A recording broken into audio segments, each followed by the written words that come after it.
போட்டித் தேர்வுக்கான கணக்கெல்லாம் எப்படி ஷார்ட்கட் மெத்தடில் ஈஸியாக ஆன்சர் பண்ணலாம் அப்படின்னு சொல்லி கண்டினியூஸாக பார்த்துட்ருக்கோம். அதோட தொடர்ச்சியாக ஒரு தேர்வில் 280 பேர் கலந்து கொண்டவர்களில் 252 பேர் தேர்ச்சி பெற்றனர் எனில் தேர்ச்சி பெறாதவர்களின் சதவீதம் என்ன? 280 candidates appeared for examination on which 252 passed. The failed percentage is. என்ன கணக்கில் கொடுத்துருக்காங்கன்னு பார்த்தோம்னா, ஒரு தேர்வில் 282 பேர் கலந்து கொண்டவர்களில் 252 பேர் தேர்ச்சி பெற்றனர். மொத்தம் கலந்துக்கிட்டது 280 பேர். அதில் தேர்ச்சி பெற்றது 252 பேர்.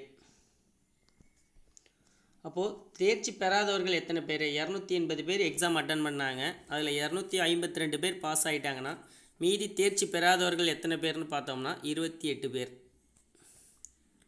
சரிங்களா? இப்போ என்ன கேட்குறாங்க அப்படின்னு பார்த்தோம்னா, தேர்ச்சி பெறாதவர்களின் எண்ணிக்கைன்னு கேட்டால் இந்த 28 தான் ஆன்சர். அவங்க என்ன கேட்குறாங்கன்னு பார்த்தா, தேர்ச்சி பெறாதவர்களின் சதவீதம் என்ன அப்படின்னு கேட்குறாங்க. தேர்ச்சி பெறாதவர்களின் சதவீதம் என்னன்னு கேட்குறாங்க. மொத்தமாக எக்ஸாம் எழுதினது எத்தனை பேர்? 280 பேர். அதில் எத்தனை பேர் தேர்ச்சி பெறவில்லை? 28 பேர் தேர்ச்சி பெறவில்லை. 280 பேருக்கு 28 பேர் தேர்ச்சி பெறவில்லை. அப்போ 100 பேருக்கு எவ்வளோ பேர் தேர்ச்சி பெறவில்லை அப்படின்னு பார்த்தோம்னா நமக்கு பர்சன்டேஜ் கிடச்சிரும். அப்போது 0க்கு 0 அடிச்சிடலாம், 28 அடிச்சிடலாம். மீதி இருக்கக்கூடியது அப்போ 10 மட்டும்தான். ஓகேவா? அப்போ ஆன்சர் 10%. தேர்ச்சி பெறாதவர்களின் சதவீதம் 10% அப்படிங்கிறது தான் சரியான விடை. நமக்கு கான்செப்டை கரெக்டாக புரிஞ்சுக்கிட்டோம் அப்படின்னா வித்தின் 10 செகண்ட்ஸ் 15 செகண்ட்ஸில் ஆன்சர் பண்ணிடலாம். சரிங்களா? இப்போது தேர்ச்சி பெறாதவர்களின் எண்ணிக்கைன்னு ஒரு சமயம் கேட்டிருந்தாங்கன்னா நம்ம இந்த 28ஓடைய ஆன்சரை முடிச்சிருக்கலாம். அவங்க சதவீதம்னு கேட்டதால் அடுத்ததாக ஒரு ஸ்டெப்பு.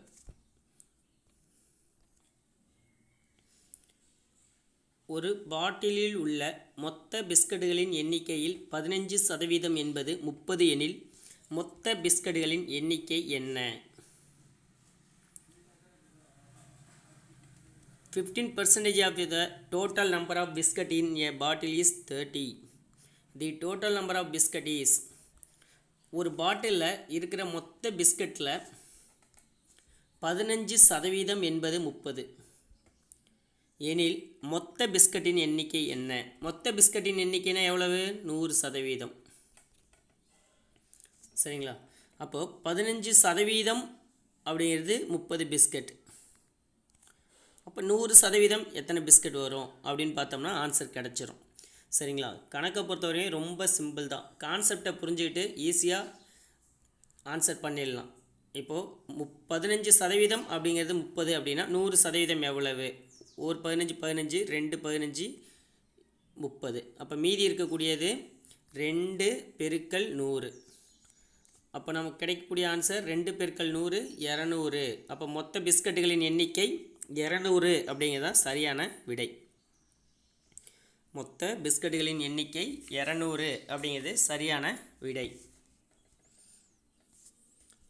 ஒவ்வொரு ஆண்டும் ஒரு இயந்திரத்தின் மதிப்பு 5% குறைகிறது. கொள்முதல் விலை ரூபாய் 60,000 எனில் 3 ஆண்டுகளுக்கு பிறகு இயந்திரத்தின் மதிப்பு என்ன? The value of a machine decreases by 5% every year. If the purchase price is rupees 60,000 after 3 years the value of the machine is. என்ன சொல்கிறாங்கன்னா, ஒவ்வொரு வருஷமும் ஒரு இயந்திரத்தோட மதிப்பு 5% குறையுது. ஒவ்வொரு வருஷமும் இயந்திரத்தின் மதிப்பு 5% குறையுது. அந்த இயந்திரத்தோட கொள்முதல் விலை 60,000 ரூபாய். அப்படின்னா 3 வருஷத்துக்கு பிறகு அந்த இயந்திரத்தோட மதிப்பு என்ன அப்படின்னு கேட்குறாங்க. இப்போ முதல் வருஷம் அந்த இயந்திரத்தோட கொள்முதல் விலை எவ்வளவு? 60,000 ரூபாய். சரிங்களா? எவ்வளவு குறையுது? 5% குறையுது. அப்போ 5/100.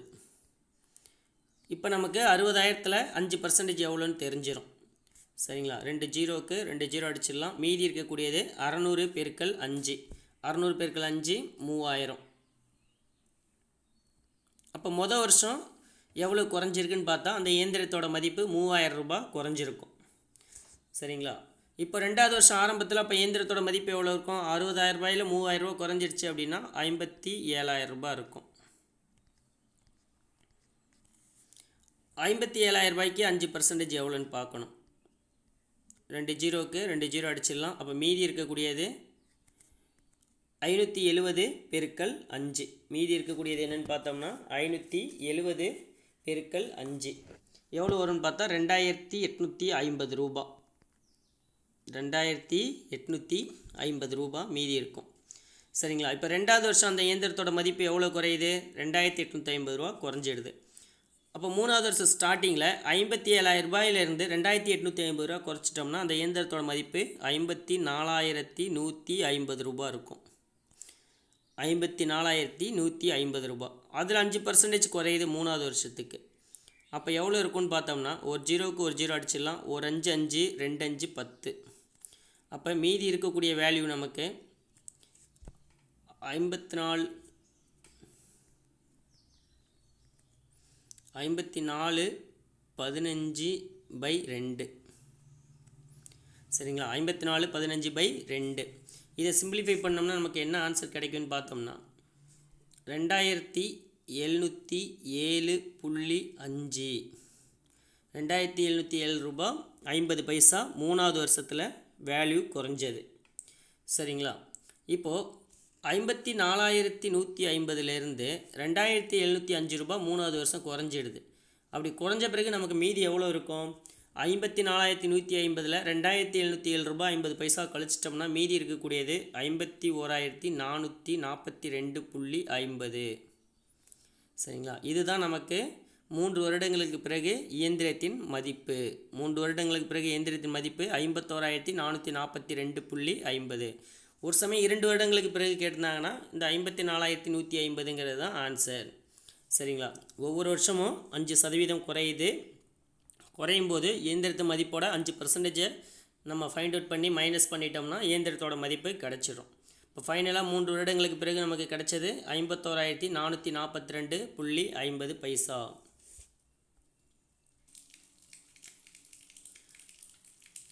ஏ என்பவர் ஒரு வேலையை 20 நாட்களிலும் பி என்பவர் ஒரு வேலையை 15 நாட்களிலும் செய்து முடிப்பார்கள். இருவரும் சேர்ந்து வேலையை செய்து முடித்து ரூபாய் 700 தங்கள் வருவாயாக பெற்றனர் எனில் ஏ மற்றும் பியின் பங்கு என்ன? A completes a piece of work in 20 days and B completes a piece of work in 15 days. What is the share of A and B if both of them complete the work together and receive rupees 700 as their income? என்ன கணக்கில் சொல்லியிருக்காங்கன்னா 2 பேர் work பண்ணுறாங்க. ஒருத்தர் ஏ, இன்னொருத்தர் B. In case அவங்க தனித்தனியாக வேலை செஞ்சாங்கன்னா ஏ அந்த வேலையை 15 நாளில் முடிச்சிருவார். 20 நாளில் முடிச்சிருவார். ஏ அந்த வேலையை 20 நாளில் முடிச்சிருவார். பி அந்த வேலையை 15 நாளில் முடிச்சிருவார். சரிங்களா?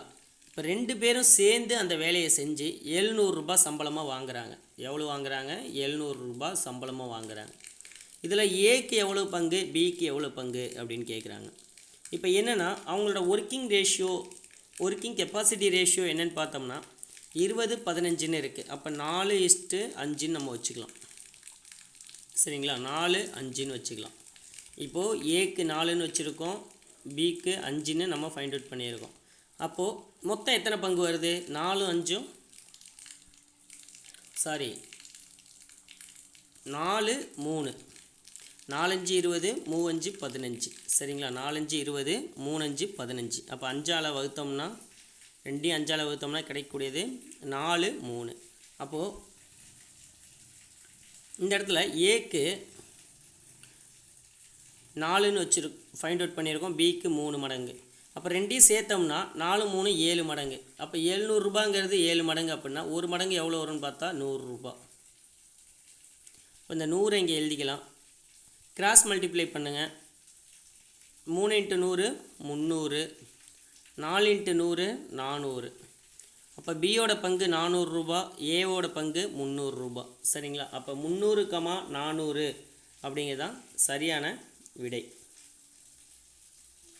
300, 400 அப்படிங்கிறது சரியான விடை. சரி, ஓகே. இப்போ 300, 400 எப்படி அதில் ஏதாவது கன்ஃபியூஷன் வருதுன்னா என்ன பண்ணலான்னா ஏ பார்த்தீங்கன்னா 20 நாளில் தான் அந்த வேலையை முடிக்கிறார். ஆனால் பி தனியாக செய்யும்போது 15 நாள்லேயே அந்த வேலையை முடிச்சிடுறாரு. அப்போ இதில் யார் திறமைக்காரரு? வேலையை செய்யக்கூடிய திறமை அதிகம் உடையவர் யாருன்னு பார்த்தா பி தான். ஏன்னா அவர் அந்த வேலையை 2 பேரும் ஒரே வேலையை தான் செய்கிறாங்க. அவர் அந்த வேலையை 15 நாள்லேயே முடிச்சிருவார் தனியாக செஞ்சால். ஏ வந்து 20 நாள் முடிப்பார். அப்போ ஏ 5 நாள் அதிகமாக செய்கிறாரு. அப்போ பி தான் அதிக திறமை உடையவர். அப்போ பிக்கு தான் அதிக அமௌண்ட்டு போகணும். 400 ரூபா 300 ரூபான்னு இருக்கும்போது பிக்கு தான் அதிக அமௌண்ட் போகணும். கன்ஃபியூஷன் யாருக்கு அதிக அமௌண்ட் போகணும் அப்படிங்கிற ஒரு குழப்பம் வந்தால் இப்படியும் நம்ம செக் பண்ணி ஆன்சர் பண்ணிக்கலாம். 39 மாணவர்களின் சராசரி வயது 15. ஒரு மாணவனை சேர்த்தால் சராசரி வயது 3 மாதம் அதிகரிக்கிறது எனில் புதிய மாணவனின் வயது என்ன? The average age of 39 students is 15. What is the age of the new student if the addition of one student increase the average age by 3 months? என்ன சொல்கிறாங்கன்னா 39 மாணவர்களின் சராசரி வயது 15. 39 மாணவர்களின் சராசரி வயது 15னா அவர்களோட வயதுகளின் கூடுதல் என்னவாக இருக்கணும்? 39 பெருக்கல் 15. இதுதான் அவர்களோடது வயதுகளின் கூடுதல். இப்போ 39 பெருக்கல் 15 போட்டோம்னா நமக்கு கிடைக்கக்கூடியது 585. சரிங்களா? 585 அப்படிங்கிறது தான் 39 மாணவர்களின் வயதுகளின் கூடுதல். இப்போ அடுத்ததாக என்ன சொல்கிறாங்கன்னு பார்த்தா ஒரு மாணவனை சேர்த்தால் அவர்களின் சராசரி வயது 3 மாதம் அதிகரிக்கிறது. இப்போ ஒரு மாணவனை சேர்த்தா 39 மாணவன்கிறது என்ன ஆயிரும்? 40 மாணவன் ஆயிரும். இப்போ அவங்களோட சராசரி வயது என்ன ஆகுது? 3 மாதம் அதிகரிக்குது. ஏற்கனவே 15 வயசு சராசரி இருந்தது. இப்போ 3 வயது அதிகரிக்குதுன்னா டைரெக்டாக 3ன்னு போட்டு 18ன்னு எடுத்துக்கலாம். இப்போ 3 மாதம் அப்படிங்கிறாங்க. அப்போ 3 மாதம்னா எத்தனை வயது? 1/4 வயது. சரிங்களா? அப்போ 15.25 வயசு. இப்போ ஆவரேஜ் அவங்களுக்கு 15.25 வயசு. 15 1/4ன்னு எடுத்துக்கலாம். அப்படி இல்லைன்னா இதை இன்னும் சிம்பிளிஃபை பண்ணி 15 4 60 60 கூட்டல் 1 61/4 அப்படின்னு எடுத்துக்கலாம். அப்படி இல்லைன்னா 15.25 எல்லாம் ஒரே கான்செப்ட் தான். 15.25 வயசு. ஏன்னா 3 மாதம் அதிகரிக்குதுங்கிறாங்க. 3 மாதம்னா 1/4 வயசு. சரிங்களா? அப்போது 15.25. இந்த கணக்கை பொறுத்தவரையும் இந்த இடத்துல 40ன்னு வந்திருக்கிறதால இங்கே 4 இருக்குது. அதனால் அதை எடுத்துட்டோம்னா நமக்கு ஈஸியாக டிவைட் பண்ண ஈஸியாக இருக்கும். அப்போ நம்ம என்ன பண்ணிக்கலாம்? 61/4. சரிங்களா? 61/4. இப்போ இதை சிம்பிளிஃபை பண்ணோம்னா நமக்கு 1 நாள் 4 10 நாள் 40. அப்போ 10 பெருக்கல் 61 610. ஒரு மாணவன் சேர்ந்த பிறகு அவங்களோட வயதுகளின் கூடுதல் எவ்வளோங்க? 610. இப்போ ரெண்டுக்கும் உள்ள வித்தியாசம் எவ்வளோன்னு பார்த்தோம்னா 25. சரிங்களா? ரெண்டுக்கும் உள்ள வித்தியாசம் எவ்வளோன்னு பார்த்தா 25. அப்போ வயதுகளின் வித்தியாசம் இப்போ 25 வருது. அப்போ புதிதாக சேர்ந்த மாணவனின் வயசு என்ன?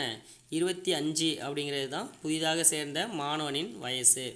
அப்போ ஆன்சர் 25 அப்படிங்கிறது சரியான விடை. Thank you all.